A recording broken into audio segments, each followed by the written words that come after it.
Okay, front side of the tent. There's my maul. Again, rain fly is up. Here's those little Velcro things on the underside of the rain fly, and it helps to attach to that pole. Going inside.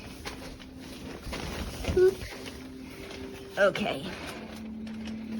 So here's the mesh window, covered up by the rain fly on the other side. Here's that back window. You can open up